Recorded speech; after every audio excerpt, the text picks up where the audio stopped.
All right, welcome back, everyone. We are going to continue where we left off as far as our material is concerned. Yesterday we just posted our first video for urinary system. I already posted a bowel work as well. But we're going to continue with our content.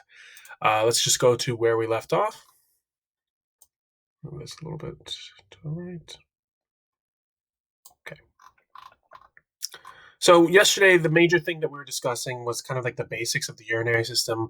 What is the major purposes of it, which the bowel work question plays into, as far as the reabsorption of water and maintaining your water balance, like your homeostasis, and also the filtration of your blood, making sure that you clean out your blood properly. You don't want any unnecessary waste product to settle in your blood that could obviously harm you. And at the same time, you don't want to remove too much of the good things, the nutrients that are found in your blood. So one of the last things we mentioned as far as the kidney is concerned is some of the structural anatomy of it. So for instance, we discussed how we have two major regions. Go ahead and try to use a little bit of color coding here. So we had the cortex, which we mentioned is right around this region here. Or the medulla, sorry. The medullas are going to be these triangular shaped structures that you see kind of grooved inward. And then everything on the outer structure, that light pink shade, that was going to be the cortex, or the outer protective region. As we mentioned in our last video, the entire idea behind this is it's similar to the adrenal glands. How there's a cortex and medulla, and each of those regions have their own special types of cells. So similar process here. And the last thing we discussed was the hilum. The hilum is this entire cave-like structure, this groove of sorts, where all these major structures are going to meet. So arteries, veins, nerves, the ureter, which we're going to talk about a little bit more. So let's continue processing or moving our way down. So structure and function continued of the kidneys. So one of the things that it's going to create, a byproduct of the whole filtration process, is a compound known as urine.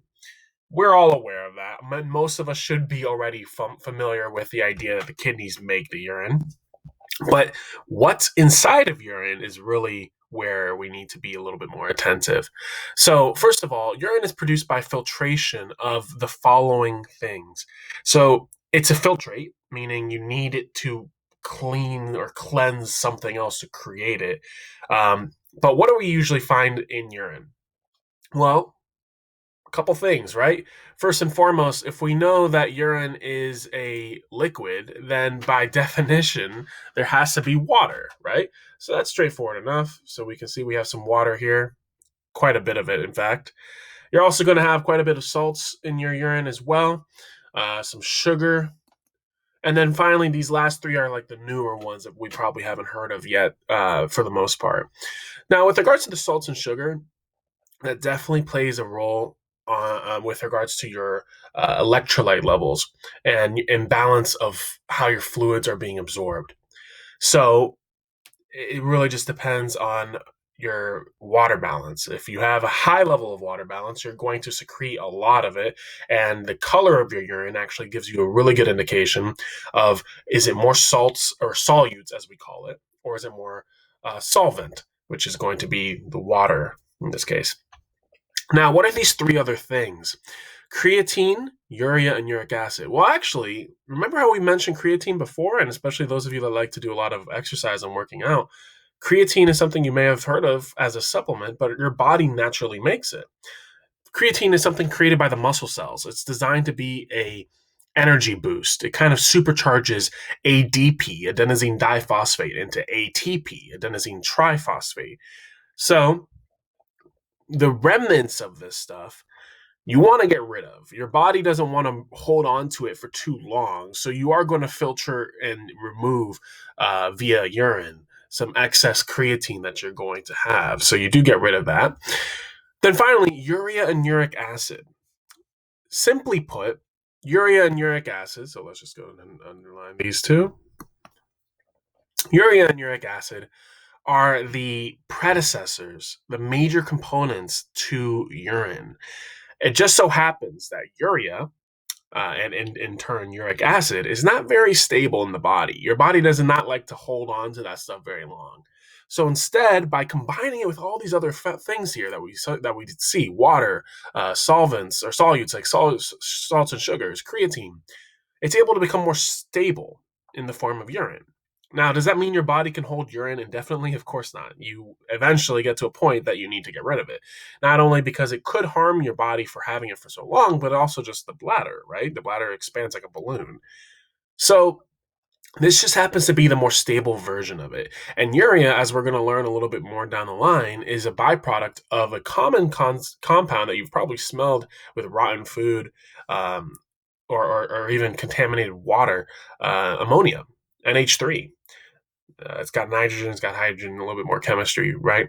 But that's the origin of that pungent odor that urine has. It's this urea molecule, which is really more so the ammonium that's found inside of it. Each kidney contains more than 1 million nephrons, which are the functional unit of the kidneys. So the nephrons are really the big players here. We've discussed in many units previously, or many systems, as we like to say, so we're not confusing, that there are these functional units of sorts found all over the place. So, for instance, the osteon was the functional unit of the bone. The sarcomere was the functional unit of the muscle. The neuron was the functional unit of the nervous system. Here's one more to add to the list. Nephrons are the unit of the kidneys. And as you can tell, there are a lot of them per kidney, about 1 million or a little more than 1 million. Now, as far as blood flow is concerned, I'm not going to get too specific with this. This is obviously more teeter-tottering into the cardiovascular realm of content. But when it comes down to blood flow, we notice that it enters in through the renal artery. The term renal, I'm going to go ahead and underline that as well. The term renal, I mentioned that in the last video, so just be aware of its word origin. Let me just erase that. Do a better job of underlining. But the word renal itself simply indicates kidneys. So if you hear that word in any sort of context, be it a type of cancer possibly, an illness, or just in this case, naming an artery, that just means this artery goes to the kidneys. From the renal artery, it's going to enter the arterioles. We learned that way back in cardiovascular system. Anything ending in OLE. In fact, we actually learned that back in respiratory system with the bronchioles. But anything ending in OLE is just a small version of that. So an arteriole is just a smaller artery. Each arteriole will then lead to the nephrons, which we just mentioned a little earlier. And then it's going to end in what's called the renal corpuscle. The renal corpuscle we're going to discuss a little bit more down the line, but this is a group of capillaries. So remember, capillaries are the very, very, very thin vessels that allow for diffusion to occur rapidly, both moving in to the capillary and out of the capillary. So this is this constant movement back and forth. This area, you have a bunch of capillaries kind of coiled up together. And when they're coiled up together, we refer to that as the glomerulus. So we'll go ahead and underline that as well. So the glomerulus is going to be your major structure when it comes down to the capillaries coiling up together to allow for that filtration to occur rapidly. And this is what we see here. The glomerulus filters fluid from the blood and is the first place where urine is formed in the kidneys. So it's the very first location where we are able to form the urine. However, there's still more filtration to be happened or to be occurred. It's not done just yet. All right, so here we see a better idea of what we were just discussing with regards to the glomerulus and the renal capsule. Blood flows through the glomerulus at a constant rate. Each glomerulus is surrounded by a capsule known as the Bowman's capsule. Blood then passes into the renal tubules, where some substances are reabsorbed, and the remaining becomes urine. So, essentially, what we're describing here is that blood, through the act of the heart pumping, right, is going to constantly, because remember, arteries always go away from the heart. You're going to have blood going from the aorta, which was the major artery, and eventually traveling down the descending aorta and eventually making its way to the kidneys via the renal arteries. You're constantly having this stuff go towards the kidneys, entering the nephron. Once it enters the nephron via those arterioles, it's going to reach this little ball of yarn structure. The glomerulus commonly has that kind of nickname where it's like, oh, it's referred to as like a ball of yarn because it's just a bunch of uh, these tiny, tiny, tiny capillaries coiled up around themselves. That coiling up process actually accelerates diffusion. So what we observe is that the heavier or the more concentrated compounds found in the blood are going to naturally make their way, like you see in these arrows, into the nephron, and more specifically into what we call the renal tubules. Renal tubules, remember, renal just means kidneys, tubule is just a small tube, the end. So this is like a small little tube that carries that compound that we're referring to as urine. Now, here's something super important though. It says that the substances that are passing through here, some of them are reabsorbed and the remaining becomes urine. So what we observe is that you see how there's this parallel line occurring between the renal tubule and the artery. What needs to happen is that as soon as you've filtered and as soon as you've pulled apart via diffusion all the compounds you need, that needs to travel down. And while it's traveling down, and that's what you're going to see in the next picture, while it's traveling down, you're pulling apart the things you want to keep. I mentioned this in the last video, but a big part of urine creation and in turn filtration is deciding how much of this stuff do we want to keep in the blood and how much of this stuff do we want to remove. So that's a very, very, very specific thing that's necessary. If your urine has too much sugars, salts, water even, you're dehydrating your body and you're in turn throwing your homeostasis out of whack. So that's a very careful thing, very careful balance to maintain. And then finally, the Bowman's capsule.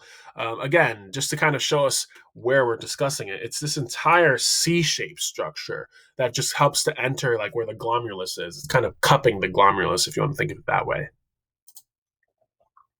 All right, let's move down a little bit. Here we're able to see a lot better of a structure when it comes down to the nephron.